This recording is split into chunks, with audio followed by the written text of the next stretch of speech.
et le féliciter pour son élection à la tête de l'Agence universitaire de la francophonie. Monsieur le ministre, je vous félicite pour la confiance accordée par les plus hautes autorités de ce pays et j'ose espérer que vous allez réussir votre mission. J'ai eu la chance de vous connaître, nous étions étudiants et nous vivions les mêmes problèmes que les étudiants vivent aujourd'hui. Je vous connais, nous étions dans la même faculté, vous en département de sciences naturelles, moi en département de mathématiques et nous partageons les mêmes couloirs.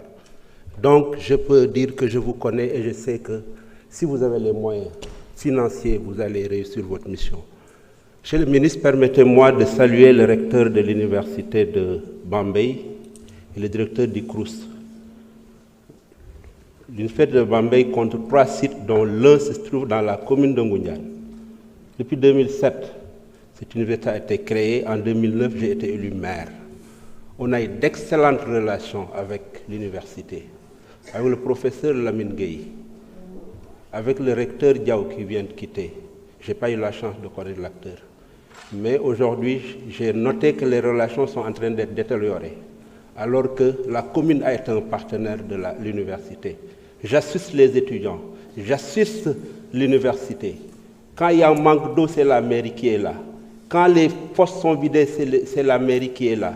Quand les étudiants ont des problèmes de logement, j'ouvre ma mairie, mes locaux. Mais depuis le mois d'octobre, on a renouvelé les contrats de tous les agents. On a recruté de nous tous les agents, sauf les 10 femmes de ménage qui viennent de la commune de Ngoundiane, qui gagnent mauditement 50 000 francs. Ce n'est pas juste. Nous sommes formés à l'école de la République. Nous devons collaborer en républicain. Monsieur le ministre, il a été beaucoup question d'infrastructures, de bourses ce matin. L'enseignement supérieur mérite d'être évité. Évitez de tomber sur les travers des régimes antérieurs en voulant coûte que coûte élargir la carte universitaire pour des raisons purement politiques et politiciennes. Des raisons purement électoralistes. Vous avez trouvé une situation, je suis d'accord qu'il faut faire l'état des lieux. Il ne sert à rien de créer des ISEP.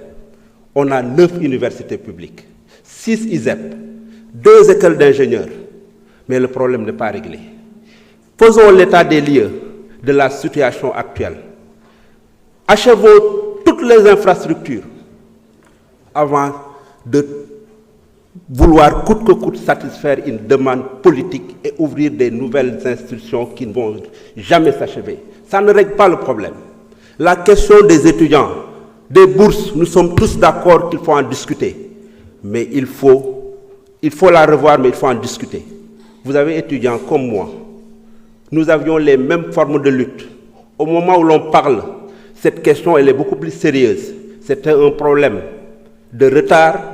Aujourd'hui, on se rend compte que les étudiants de master, on veut de façon unilatérale, provisoirement ou définitivement supprimer leur bourse. Discutez avec les gens. Répondez à leurs questions. Trouvez des solutions raisonnables. Demandez à votre collègue du ministre de l'Intérieur qu'on évite d'entrer dans le campus. Que sont devenues les franchises universitaires?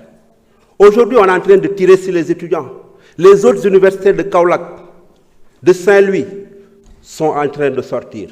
C'est une question sérieuse. Nous connaissons tous la situation financière, économique de ce pays. Il faut poser les questions de façon sérieuse, discuter avec les acteurs et non penser que les conditions étaient meilleures. Je ne suis pas d'accord quand on le dit.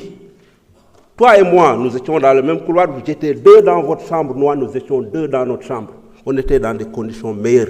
Aujourd'hui, ils sont dizaines dans une chambre.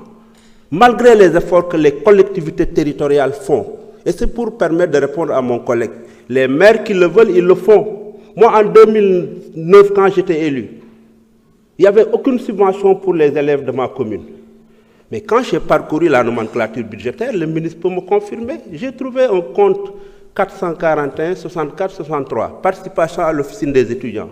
Aujourd'hui, j'ai une allocation de 17 millions qui me permet de louer 10 appartements dans les centres universitaires. Donc c'est possible pour les maires qui le veulent Donc quand l'État fait des efforts, les communes font des efforts et le problème n'est pas réglé, il faut reposer le problème de façon sérieuse, il faut des états généraux de l'enseignement public pour trouver des solutions et non par des mesures arbitraires. Je vous remercie.